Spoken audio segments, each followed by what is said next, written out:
Well then, until we... Good afternoon, Earth. This is Adam Sturch broadcasting from the Mushroom Mansion, Taos, New Mexico, working on oil painting Butterfly.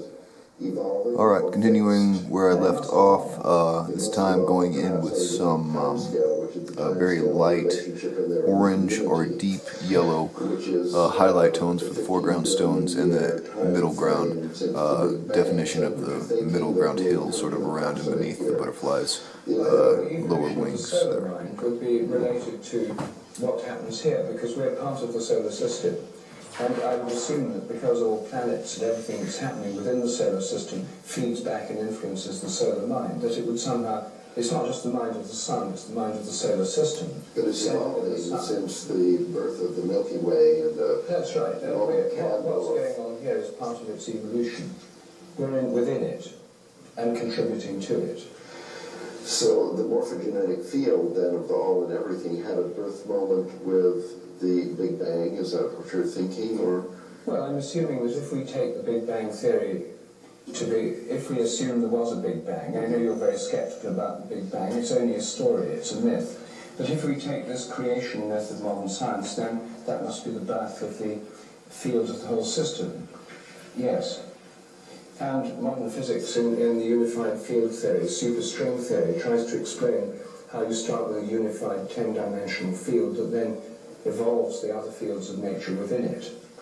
So I thought that's standard physics. I mean, it's not part of my particular view of things. But with the consciousness of this all and everything, I mean, the solar minds contribute to the consciousness of the Milky Way, which is one galaxy, which then has the psychotherapist in its relationship with the nearby galaxy. Yes, in the galactic cluster. And there's a synchrony of thought due to the fact that Bell's theorem connects them from the Big Bang and so on.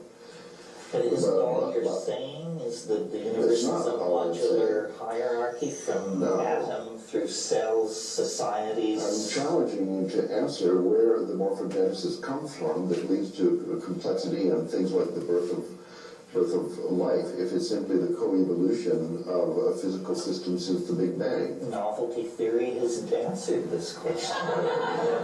It comes To from the satisfaction of your mind and all smaller. At least to the satisfaction of someone. But it doesn't explain either the origin of the novelty wave itself, nor does it... you see, there are many models, of course, of cosmic evolution. One of them is that because you have the cosmic expansion, that for some reason the primal explosion, Big Bang, throws everything apart, so it's all moving apart. That means things cool down. As they cool down, more form and order can appear, and it literally makes more space for things to happen in. That the driving, the arrow of time, the arrow of evolutionary time, and the driving engine of evolution is the cosmic expansion, which means nothing can ever be stable, can ever stay the same, because the whole cosmos is unstable, it's always expanding and cooling. And given that, through all sorts of phase transitions, as you cool a plasma down, as atoms appear, and then as gases condense to liquids and liquids to solids, the cooling process involves the appearance of more order, more form. When there was less before, there was very little, the moment of the Big Bang. So the cooling and expansion more or less force the appearance of more structure, pattern, order. And you could say that that gives scope for creativity all the time. There's always the scope for new things to happen. And there's a long-standing debate among evolutionary theorists as to whether this is following a pre-established plan or being drawn towards an already existing future goal, or following a pre-existing set of laws or rules like the novelty wave, or whether it's all being made up as it goes along. And I'm much influenced in my thinking by Bergson, the Henri Bergson. In his book Creative Evolution, he very strongly defends the idea it's all being made up as it goes along. That doesn't mean to say that around the evolutionary process are not minds and imagination, but it makes the creative process of evolution more interesting rather than less, because it's not decided what's going to happen next. There are imaginations of many levels, including human imaginations at work here, looking at alternative possibilities. New things happen, and then what happens next depends on what's happened already, and the new possibilities of imagination that open up. but without the goal being fixed in advance. No, I have no problem with that. I don't see how, for instance, someone could hypothesize that all the laws came into existence simultaneous with the Big Bang.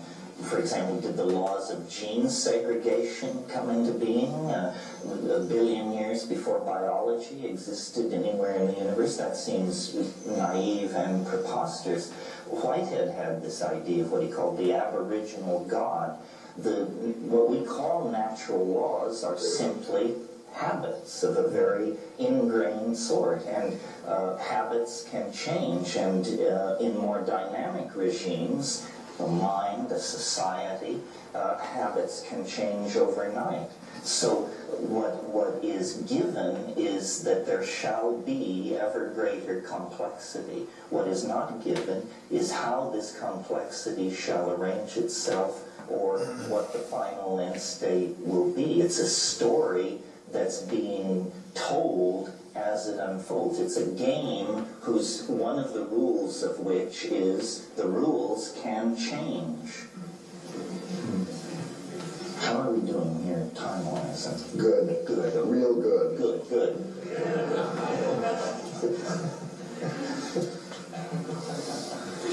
Well, we're getting nowhere. In other words, this is the problem. There's the watch in the desert. It's ticking by itself, or God put it there, we don't know.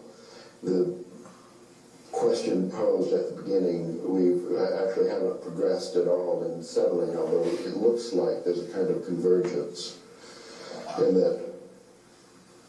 Is this right? Everybody's sort of given way. We've actually made some progress. But I always have that feeling.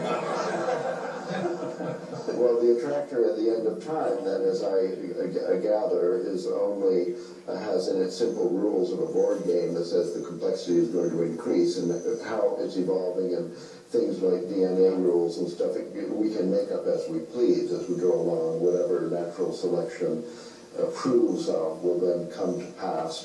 Complexity will increase, that's the only rule. And so, in fact, you agree that time is slowing down. Well, time is slowing down as the events potentially contained within any given moment exponentially expand. In other words, we're sort of in a situation of a spaceship falling into a black hole. From the point of view of a distant observer, the spaceship falls into the black hole, there's a flash of hard radiation, and the story is over. From the point of view of the people on the spaceship, the relativistic stretching of the timeline means you fall forever, and you never reach the conclusion. So, in fact, the consummation of the universe may be only 14 years away, but there may be enough time between now and then to reiterate the life of this universe a trillion to the trillionth times. Time is not a tyranny. It's a relativistic medium subject to all kinds of plasticity. There are many ways out of any assumed corner we paint ourselves into.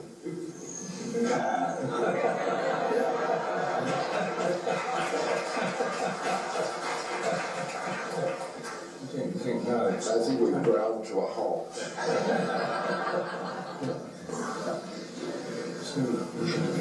We'll declare it 10:30 then, whether it is or not, as we're in control of the painted corner, and we're going to have the brief question and answer. Alexandra will help us. And Stick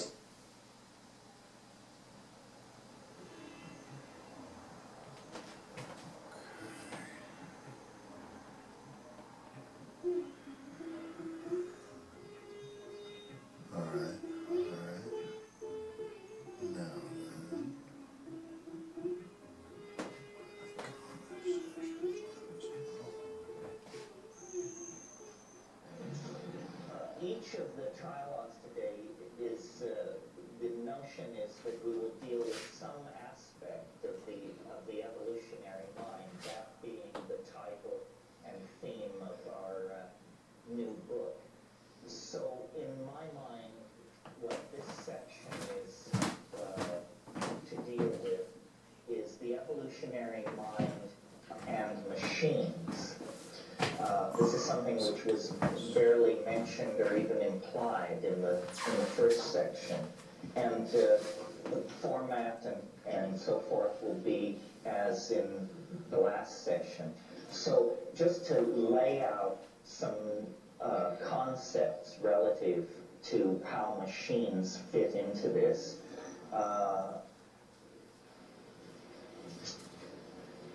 It's very interesting that Samuel Butler Taylor is an intellectual who has not really been given his full due, because in the 19th century he was understood to be a critic of Darwinism, and Darwinism was all the fashion. In a sense, I think Taylor was misunderstood.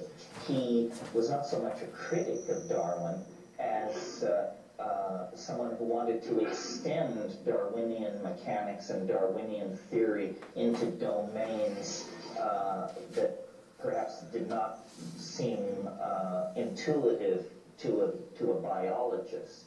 My little story about the evolution of songs that I cribbed from Danny Hillis in the last session is an example of Darwinian processes operating, indeed, in a non-material realm, operating among syntactical structures.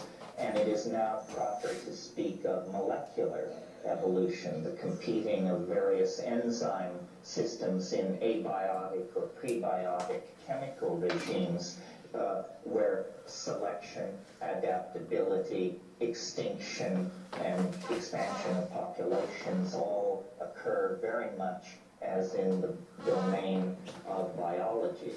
Well, you know, it was Nietzsche who said, I believe in speaking of nihilism, that this strangest of all guests is now at the door. Well, I go to even weirder dinner parties than Friedrich Nietzsche. Nihilism hardly shakes us up at all. There are yet weirder guests seeking admission to the dinner party of the evolving discourse of where we are in space and time. And one of these weirdest of all guests is the AI, the artificial intelligence, the winter newt of familiar science fiction. And so, as this is an attempt to look at evolution in many domains and its implications for us, I wanted this morning to touch on this subject of the evolution of consciousness as it relates to machines. Now, it may not come as a revelation to Ralph, who has spent his life in mathematics, but it has certainly come to me recently as a revelation, and I want to give George Dyson some credit here. His book, Darwin Among the Machines, is a wonderful introduction to some of the ideas I want to touch on this morning, one of which seemed to me to go quite deep, is the realization that when human beings think clearly, the way they think can be mathematically defined. This is what is called symbolic logic or Boolean algebra. Words like and, or, if, and then can be given extremely precise, formal, mathematical definitions. And because of this fact, that clear thinking can be mathematically formalized, there is a potential bridge between ourselves and calculating machinery. Because indeed, calculating machinery is driven by rules of formal logic. That's what programming is. Code that does not embody the rules of formal mathematical logic is bad code, unrunnable code. So, as I say, this may seem a subtle point, but to me it had the force of revelation, because it means good thinking is not just simply aesthetically pleasing or concurrent with the model that generates it. Good thinking, whether you've ever studied mathematics for a moment or not, can be formally defined. So now, with that idea in mind, let's look at the discourse about collectivism that has informed the dialogue on this. That gets a little more depth into the distance mountains and highlights across the entire scene. I think I'm going to zoom in on the figures. I've got a few minutes left in this video clip and do a little detailing on him as well. Also kind of zoom in on that fresh texture. It's starting to develop some interesting crags and depth to the stones. Is always how I thought of Hobbes. Until I began to look at this machine intelligence question. And Hobbes in his Leviathan makes it very clear that society is a complex system of mechanical feedback loops and relationships that, though Hobbes did not have the vocabulary to state this, relationships that can be defined by code. This leads me to the second insight necessary to follow this line of thought, and that is that the new dispensation in the sciences, I think, can be placed in all its manifestations under the umbrella of the idea that what is important about nature is that it is information. And the real tension is not between matter and spirit or time and space. The real tension is between information and nonsense, if you will. Nonsense does not serve the purposes of organizational appetites, whether those organizational appetites are being expressed in a chemical system, a molecular system, a social system, a climaxed rainforest, or whatever. Now, we have known since 1950, at some level, through the sequencing or the defining of the structure of DNA, that we are but information. Ultimately, every single one of us in our unique expression could be expressed as a very long string of codons. Codons are the four-valent system by which DNA specifies the need for certain amino acids, and in a sense, what you are is the result of a certain kind of program being run on a certain kind of hardware. The hardware of the ribosomes, the submolecular structures that move RNA through themselves and out of an ambient chemical medium select building blocks, which are then put together to create a three-dimensional object which has the quality of life. But the interesting thing about this is that life, therefore, can be digitally defined. And I'm very influenced at the moment by the Australian science fiction writer Greg Egan, who has brought me to the understanding that code is code, whether it's being run by ribosomes, whether it's being run on some kind of traditional hardware platform, or whether it's being exchanged pheromonally among termites, or through the messages of advertising and political propaganda in social systems. Code is code. Well, until 5 or 6 years ago, it was very fashionable to completely dismiss the possibility of autonomous synthetic intelligence. Some of you may know the work of Hubert Dreyfus, who 14 or 15 years ago wrote a book called What Computers Can't Do. But these early critiques of AI, like early AI theory, were naive. And the kinds of life which they, and the kinds which the critics mitigated against are no longer even proposed or on the table. And those who say artificial intelligence or the self-organizing awareness of machines is an impossibility, those voices have gone strangely silent, because the prosecution of the materialist assumption, which rules scientific theory making largely at the moment, leads to the awareness that we are, by these definitions, machines. We are machines of a special type and with special advanced abilities. But as we now, through our own process of technical evolution, contemplate such frontiers as nanotechnology, where we propose to completely restructure the design process so that instead of fabricating objects, massive objects at industrial temperatures, the temperatures that melt titanium and melt steel and produce massive toxic output, now a new vision looms.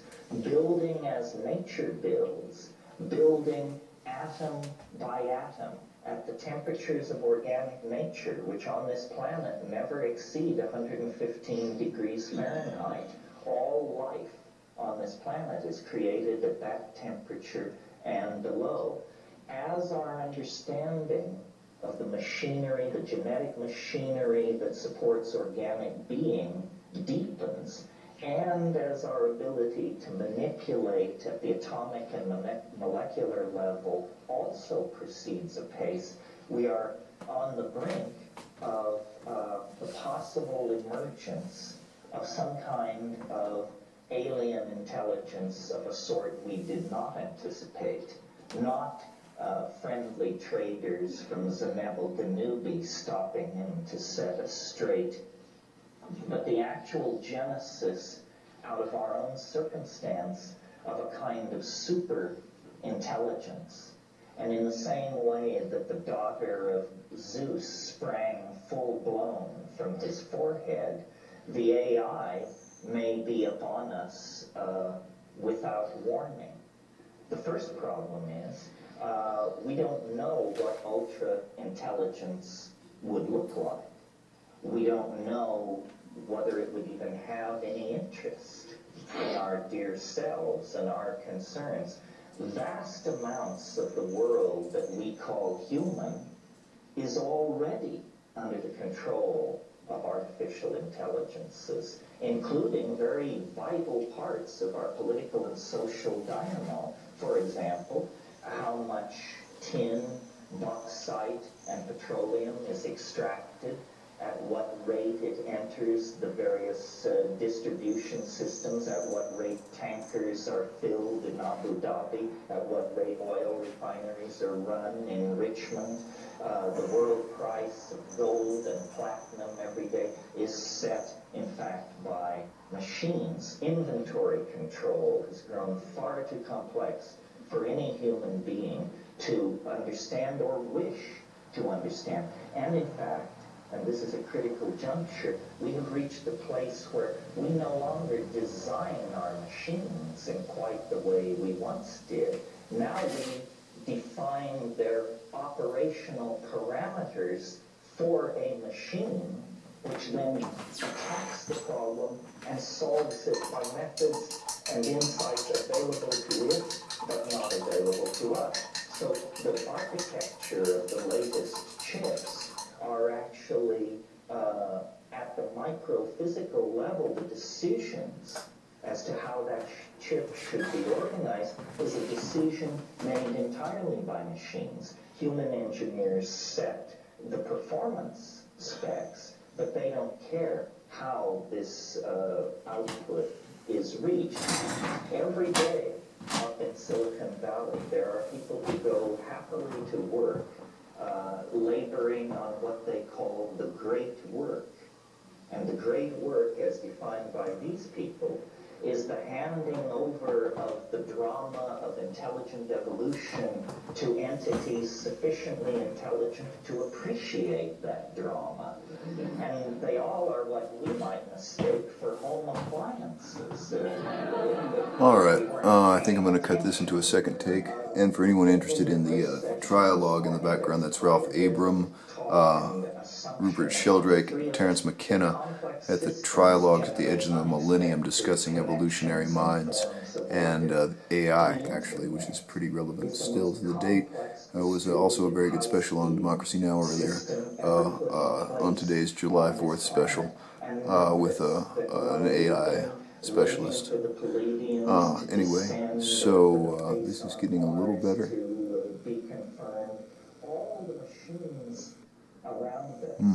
Actually, I might cut this here for the moment.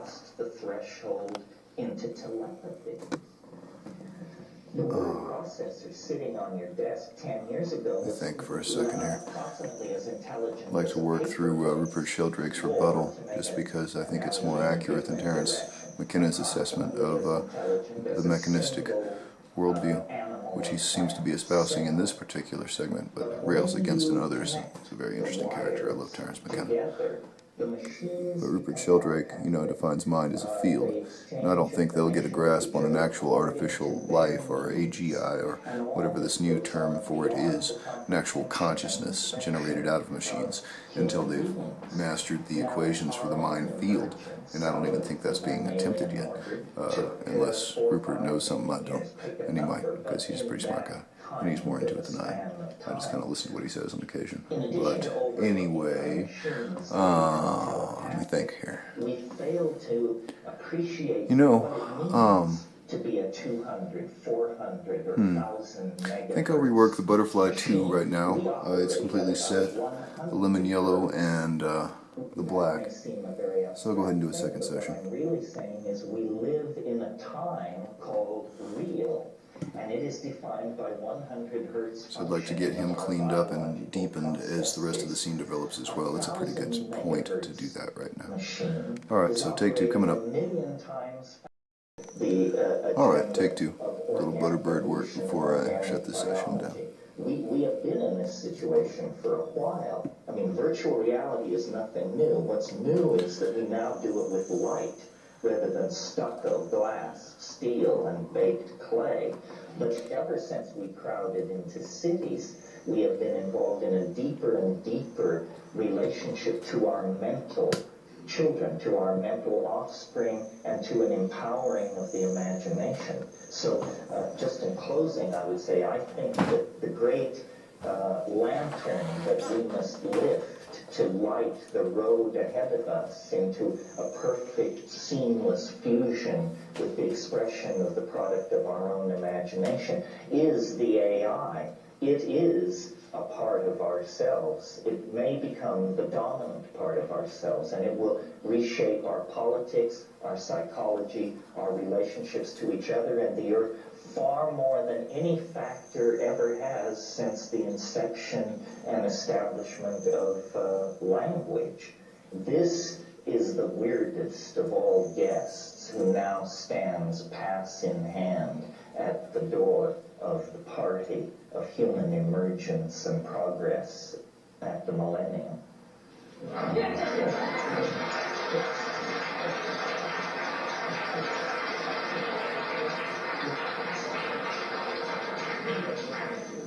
Well, Shred it.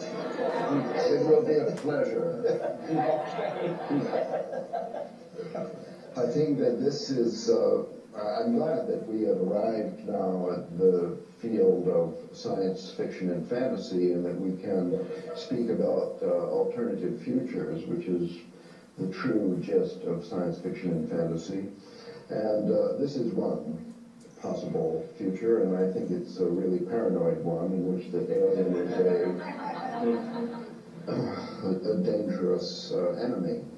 Well, not necessarily. And I think that this paranoid fantasy of yours, although you're catching up nicely, actually was first put forward by John von Neumann in 1947. when he invented cellular automata en route to creating self-replicating machines. Now, his idea, like yours, was 50 years ago that the machines will become a society and take over, and that's good, but they won't be free of our meddling unless they can actually construct themselves. If they depend upon us to do the farming and nutrition and to replace their chips and stuff, then we will be able at any time to do a revolution and revolt. So we destroy them. In order to really succeed as a successive life form in the evolution, the YK boundary of future, they would have to be able to fix themselves. And so he set about trying to make self-replicating machines in 1947. So the World Wide Web and megahertz CPUs notwithstanding, this is still rather an old story. The new story is, I think, an alternative future that is of great importance for us to discuss and to compare, and especially if we are now today in a position where we could choose future, we could influence the future. This one is more in the direction of Donna Haraway and the cyborg idea that envisions, which is obviously natural for us, the co-evolution of our own future society with that of the machines that we've created. Alexander Marshak, I mentioned, he analyzed the early hominid evolution in terms of the precise scratches made on one rock with another. He noticed one binocular vision allowed us to use our hands in separate cooperation, one holding and the other knocking, to make those beautiful flint weapons. And we certainly depend on the automobile. We are in codependence relationship with automobiles. Having partnership with machines is not new. But here's an idea that the machines sort of dispose of us, like those flint rocks dispose of our ancestors or something. That is, I think, is a paranoid fantasy without any basis. And if there would be any basis, only because we allowed it to create this basis for self-survival without co-evolution with us by oversight, because the very fact that we are at a hinge of history means that what we say and think, even individually, matters enormously in the long run. That's the teaching, if there is any, of chaos theory. So the very fact that we discuss this today may actually save humankind in the future from being obsoleted by some kind of high-tech blood which takes over at within the heart, as it were. Well, let me try to answer this. I mean, I think the concept which John von Neumann didn't have on his plate was the idea of virtual reality. Your objection that the machines cannot escape our control because they cannot manufacture themselves only applies to 3D and real time. Now the concept of virtual reality is very crude. It's a cartoon world. If the office desk is convincing, people think the virtual reality is quite advanced. But obviously in the near future, we will have virtual realities whose complexity is much greater than simply a reality which gives an impression of being a visual three-dimensional space. And computers will be built in these realities. Virtual computers will be the source of the AI, not real hardware, but virtual hardware running virtual code in virtual realities. And in that domain, well, maybe, but that's a complete fantasy. As a matter of fact, all the machines that we've seen today require maintenance by a human on a daily basis. The software requires maintenance. The hardware requires maintenance. The parts simply wear out. They're moving parts. Virtual reality, seen as one machine, was built to be indestructible. The AI will not be located on a CPU. It will be a distributed intelligence. If 14 people worldwide, the right 14 people, decided to stop repairing it, the World Wide Web would go down in 3 days. I think you... Anyway, we could, let's say, suppose that we could create any future that we wanted. The one you're talking about could only be created if we wanted. Now, I'm just trying to propose an alternative. In the alternative, like I'll reveal, the machines that we build and ourselves are in codependence and co-evolution. The function of the World Wide Web is to unite our independent spirits and intelligences in a universal mind of the world, which has a higher intelligence than our present social order. Thus the possibility of the cyborg, of the human and the machine, in essential partnership. But you're assuming that the conscious mind is actually in control of the process. In fact, the World Wide Web is growing under the influence of many, many processes and dynamics, none of which are conscious to any individual. It goes where money goes. It goes where expertise goes. It is connected through informational association, random fluctuation, chaotic reordering of itself. We here give great force to the idea that complex systems can produce unexpected forms of novelty, and yet we have unchained and unleashed the most complex system ever created in the perfect confidence that we will be able to control its development and evolution, when in fact history has shown we have never controlled the development and evolution of even our speech and print-driven social systems. I'm certainly not saying that your paranoid fantasy is an impossibility. Oh, well, that's all I want to hear. Even paranoid, it's not that. It may actually come to pass. What I'm saying is that we are involved in the ongoing creative process, which more or less determines the future. I say more or less because, in fact, there are evolutionary steps which are completely out of control. Something totally unexpected will happen, but for much of the time in the past, we've seen, I think, Darwin emphasized this in his later theory, that it is ethics, it is a moral sense on the part of human, which was the dominant factor in the evolution past the earlier stages. In the creation of societies, it was altruism, essentially, was involved in going from where we were to where we are. And it could well be that without love, for example, the further evolution is impossible. Not only that there will be an unwanted backstep in the evolutionary process, but in fact it may be a fatal one. That it is only through proceeding with the best instincts that we have, with the highest aspirations, with love, with best informed view of future alternatives. So only then can we build a future which is sustainable. So anybody can build a future which is unsustainable. For example, all those board games and science fiction books, you wouldn't want to try them out on, a country as large as China. Well, I hardly know where to begin myself, because you had 6 steps in your argument, and I don't agree with any of them.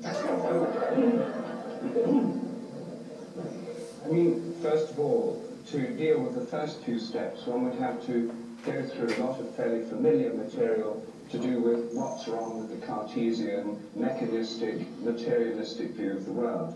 Step 1, clear thinking, calculating machinery can be formalized. This is an assumption that's basic to a lot of cognitive psychology.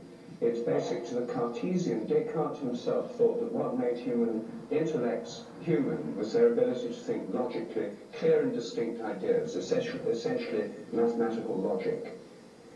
But however, as we all know, by making that the essential characteristic of human beings, he made the rational intellect, what many people would call the left brain rational intellect, the sole definition of human beings. It's a disembodied, logical, rational intelligence. So this whole premise on which your whole thing's based is taking that particular model of cognitive, logical, mathematical processing as being the essence of intelligence. Now, there are many people who disagree with that, including me. It leaves out art, it leaves out ethics, religion, and essentially it leaves out the body and everything to do with body and participation and the senses. So there's a huge amount of critiques of that point of view already around, and there's no point in reiterating them all here. But this is a highly disputable starting point for the whole system. Secondly, the emphasis that life depends on DNA information. The DNA code is just a program. This is the central premise of mechanistic biology, which is leading to biotechnology, genetic engineering, Monsanto, etc. This is old paradigm stuff of the most extreme kind. It's reductionism. It's that all life's just DNA programs and code, and can therefore be modeled in this kind of programming code manner. Then there's the assumption, that's the second step. The third assumption is that artificial intelligence used to be dismissed, but these criticisms have been overtaken. I don't think that's true of the most interesting ones, like Roger Penrose's criticism of artificial intelligence. Here's a quantum physicist who says that if the brain is a computer, then it's not going to be a regular digital computer, it's going to be a quantum computer. And all this kind of digital computing doesn't really take into account quantum logic. The computers of the future, people are already working on quantum computers, and if quantum computers are made, and if they work, they're working a completely different way. I think your case would be much stronger if there were quantum computers. I think we'd have some morphic resonance telepathy around the world rather than clogged telephone lines and information that clunks slowly in front of you on this. But you yourself are saying this is coming, and I agree. I'm saying that if it comes, it will be quite different from anything that you've talked about.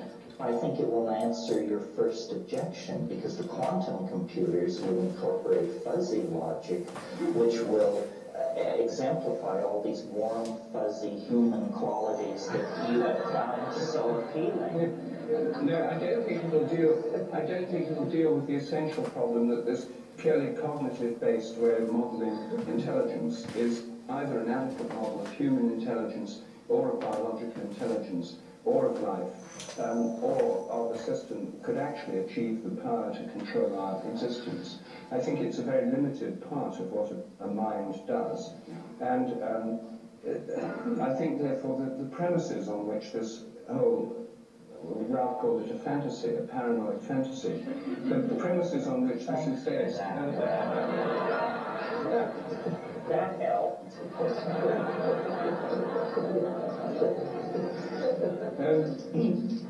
I think the premises on which this is based are old paradigm premises, and they're ones that I think there are many reasons for thinking we need to go beyond. I think the internet has achieved a great deal, but I just can't see that it's an adequate vehicle for what, in your mind, precedes the arrival of the internet, namely this great intelligence that's going to direct human history. I've heard different McKenna versions of this controlling intelligence over the years, and this is the first time I've heard it embodied in the internet. I mean, I agree that...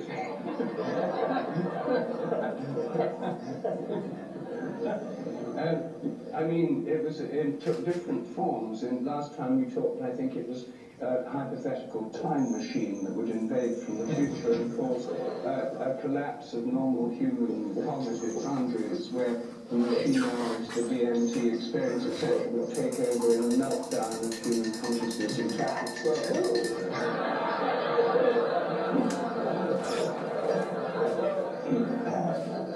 Perhaps I should just end with a question. What is the equivalent of DMT for this machine intelligence that's taking over the world?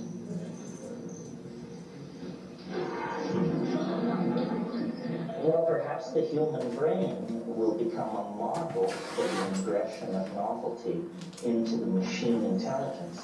In other words, in spite of the fact that it seems very contentious down here on the stage. Alright, well, we only got a few minutes left on this video clip, and before their speculation goes off the deep end onto everything, I am going to cut this and call this a day on this. Some progress there. Rock's getting rockier, figure getting figurier, and the butterfly is looking more like a butterfly, so that's good. Happy 4th, everyone. That's Adam Sturch broadcasting from the Mushroom Mansion, Taos, New Mexico, working on an oil painting butterfly. Have a good night, Earth.